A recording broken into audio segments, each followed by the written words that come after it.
Unicorn TV is brought to you by Symetria. Symetria offers ongoing liquidity management to attract and retain the best talents. Give your team the benefit they desire and deserve and win the competition over talents with Symetria.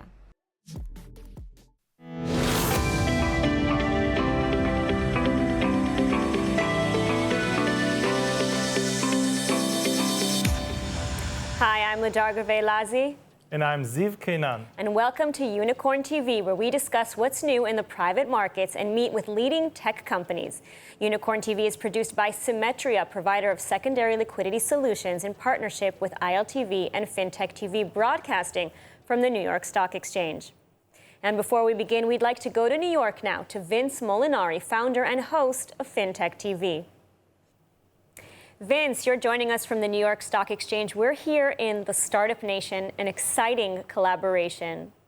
I know you have some big news coming from Fintech TV. Can you tell us more about it? Yes, we have amazing news. Fintech TV launching its studio on the floor of the iconic New York Stock Exchange. It is absolutely incredible, going to allow us to deliver content to be distributed all over the world. Next week, you'll see us with the beginnings of our 24/7 channel.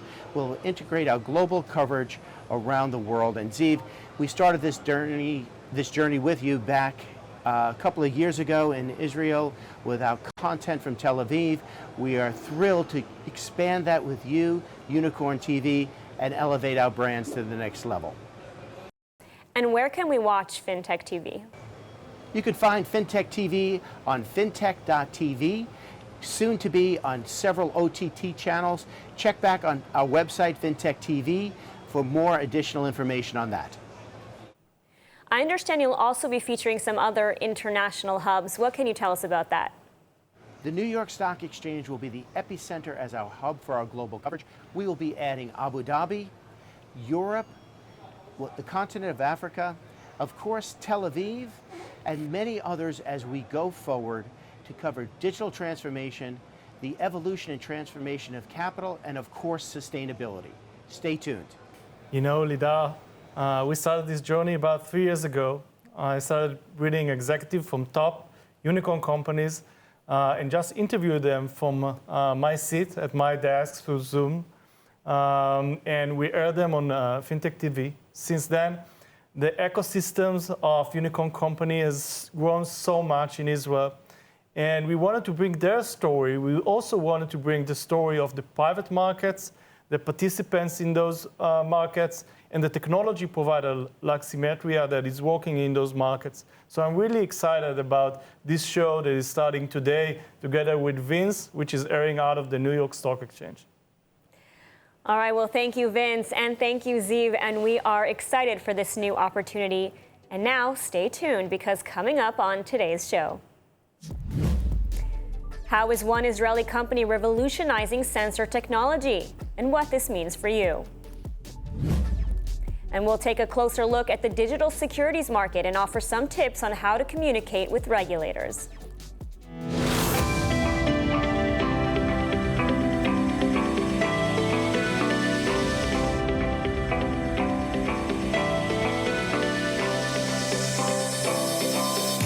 And now, despite the global downturn and fears of decreased investment in the Israeli high-tech sector, some Israeli startups are overcoming these barriers to raise impressive rounds. The details in the following report. The worldwide financial downturn is not slowing down some Israeli high-tech companies who, despite the obstacles, managed to recently secure millions in funding. Israeli crop intelligence provider Taranis recently raised $40 million in Series D funding, bringing the startup's total funding to $100 million. Using state-of-the-art, multi-level, high-resolution imagery and revolutionary artificial intelligence capabilities, Taranis provides leaf-level imagery to provide suppliers and growers insights to cover more acres and take action with surgical precision. Meanwhile, Israeli company DriveNets, a leader in cloud-native networking solutions, recently announced a $262 million in a Series C venture capital funding round. According to the company, the latest investment round will be used to develop future technology solutions, pursue new business opportunities, and expand the company's global operations. Founded in 2015 and based in Israel, DriveNets offers communication service providers and cloud providers a radical new way to build networks, substantially growing their profitability by changing their technological and economic models. And Israeli-based HR platform HiBob also recently raised an additional $150 million in funding at a $2.45 billion valuation.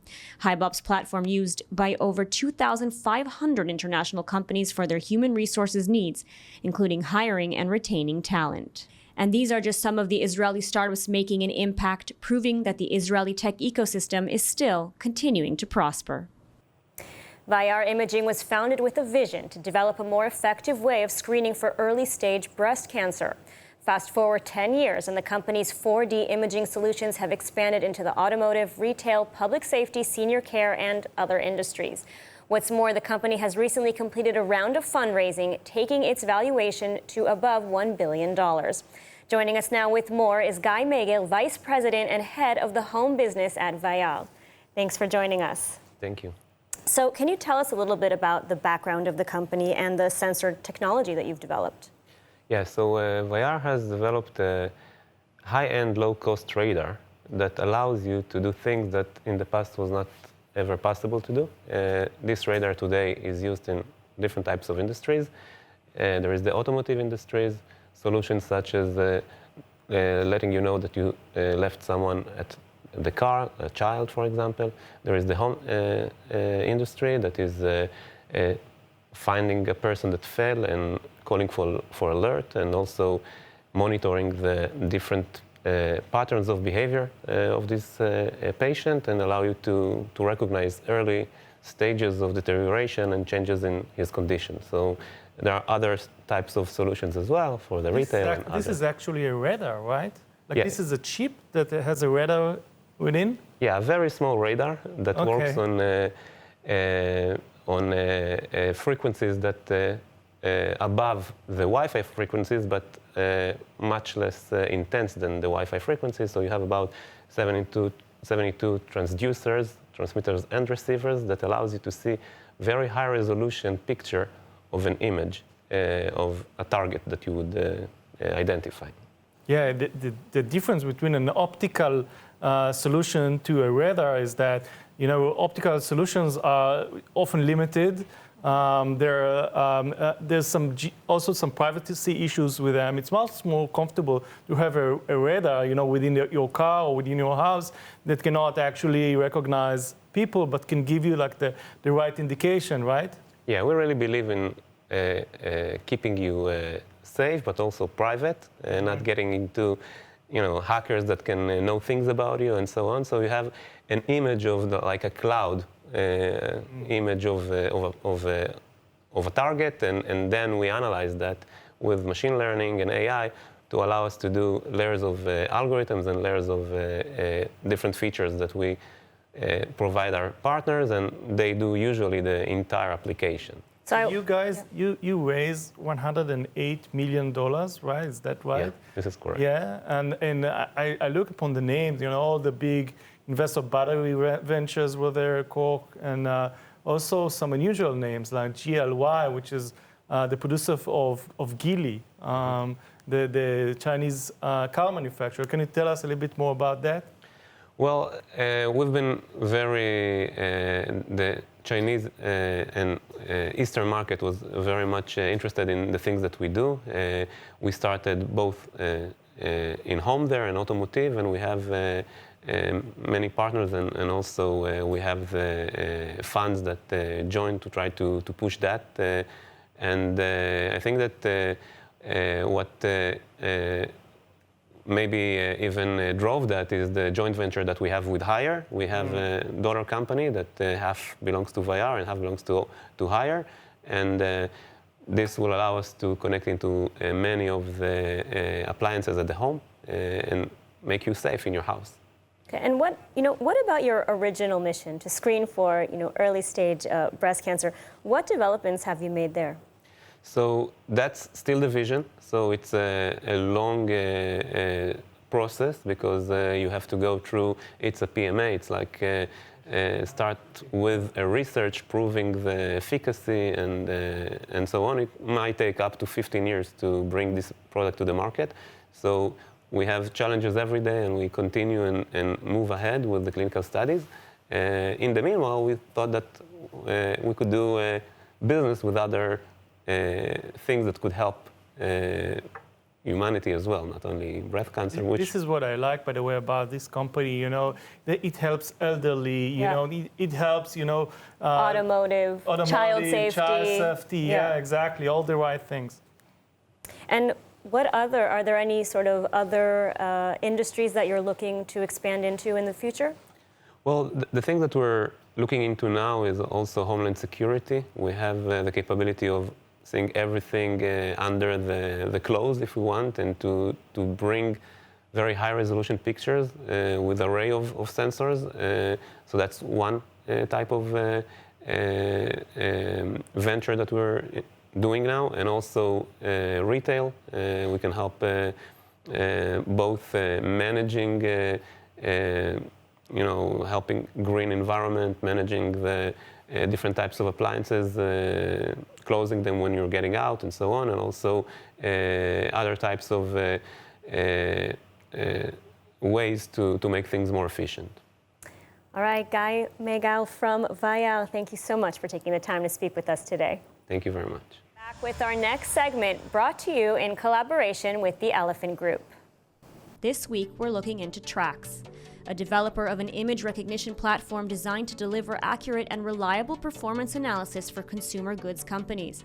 The company's innovative platform turns retail shelf images into real-time, actionable insights, enabling manufacturers and retailers globally to control performance gaps, identify category opportunities, and increase revenue at all points of sale. And now our final guest, the German-based company Swarm Markets offers a secure environment for companies and investors to grow their personal wealth autonomously in both the crypto and traditional financial markets, helping them to overcome compliance barriers and operating in a regulated environment in Germany. Joining us now to tell us all about this is Philip Piper, co-founder at Swarm Markets. Well, thanks for being here. Great to have you host me. So, Philip, you arrived here together with the German delegation to Israel, the Minister of Finance delegation to Israel. Can you tell us a little bit more about the reason for this delegation? Sure. As you probably know, the German regulatory landscape has evolved quite significantly, and so it became apparent and important to the German Ministry of Finance to start interacting with fintechs in a broader sense, but also more specifically with blockchain startups. And so since 6 months, we've been part of a group called the Digital Finance Forum, where the ministry is trying to get input from the industry about what are good regulations, how to evolve the regulation, how to what are best practices, and interact with the industry on those things. So the trip that now the German finance minister put together for this trip here was about actually exchanging thoughts with the industry in Israel. And obviously, because Israel is a startup nation and actually has been very successful in different other categories, it was important to actually get input how the fintech industry is being handling issues, regulatory issues here, how to potentially collaborate amongst the startups in the industry. And I've been chosen as one of few to join the trip to actually have a collaboration locally here and just visit and be here. So you're one of the veterans of the digital security space. This program is about digital securities and how it's going to change the private market. I mean, can you give us a short explanation about digital security and its implementation in the private market? Sure. So digitization or tokenization is obviously this act of turning assets of whatever kind, whether those as equities or bonds or any kind of other right, into a digital version of that. And that means basically to produce a digital twin, a codified version of that onto some kind of blockchain infrastructure. And by doing that, being able to, to do things differently than in the traditional financial ecosystem. So that means that you can have 24/7 tradability, that you ideally, and we'll still have to get there, but ideally actually have cheaper ways how to handle those securities. You potentially have more transparent redemption rights or any kind of other procedures around a security. And so this is not new. This has been going on for a couple of years, that people have been exploring how to best do that, how to best match this digital entity with a sort of real world asset. But what's now happening is that we're coming to not just a technology sophistication, but we're also coming to a market and regulatory sophistication, how to better handle the circumstances under which you do this. So the goal here is that with all the clarity that we're now having, that we can reach a state where this becomes really not just a feasible exercise in general, but actually a competitively feasible exercise in comparison to other alternatives to create a market. And I think mainly said that the primary issuance has been pretty much figured out for the past couple of years, meaning that what I create the primary tokens with, or basically what do they represent. What's been more challenging is the secondary markets, which means actually sort of how do I trade it, where can I trade it, under which circumstances can I trade it. And this is not technically speaking, that was more from a regulatory side. So when you say private markets, I think there's part of the tokenization realm that actually applies very much to actually sort of assets that are not yet a public asset. And the hope there is that by actually applying blockchain-based trading, blockchain-based automation processes, that you effectively can create liquidity in markets that usually don't have that kind of that liquidity, that you can get participants to engage in those procedures that normally couldn't be engaging. So ideally that you have a more objective market pricing, you go away from anecdotal price discovery, and that in the end that you have a transparent procedure to actually sort of be able to trade securities from investor A to investor B. And Philip, can you also tell us maybe a little bit more about what you're doing at the swarm markets and the regulatory approvals that you receive from BaFin and the support that you have from them? I mean, how are your discussions with the regulators? And if you maybe have any tips for the audience about how to communicate with the regulators? Okay, so Swarm, the company that I co-founded and sort of has been around since 2017. We started off as a DAO, which was basically just producing open source infrastructure for the primary issuance of digital securities. And that's an open source stack that can be used by anyone. In order to complement that with the secondary trading ability, we were looking for a long time about the sort of regulatory environments where to make that happen. And we're looking in different jurisdictions. But then suddenly in 2019, actually Germany came about with the amendment of the Banking Act. And we saw that as a huge opportunity to dive in and get sort of a legitimate endorsement by a regulator that is sort of a globally accepted industrial nation regulator that means something from a capital markets perspective. So they put two things together. One is actually sort of they legitimized sort of the token landscape to be proper financial instruments, meaning also that anyone who wanted to touch and service those would have to be licensed. And the second thing that they did was they said, okay, anyone who's been already in this realm can then actually sort of continue operating as long as you have been sort of are engaging into a regulatory process. And that's exactly what we did. Since we already were in that segment, we were able to continue doing that. We actually went into the regulatory process. We got provisional licenses to then actually sort of be able to continue operating the way that we have. So what we are now is we are basically sort of a servicing firm. We're a sort of a securities trading brokerage bank that can actually use the licenses to do secondary market activity. Philip, this has been really great. I'm so happy that you took the time to meet us here today. And thank you very much. Thank you so much. All right, I'm Lidarga Veilazi. And I'm Ziv Kenan. Be well, and thank you so much for watching.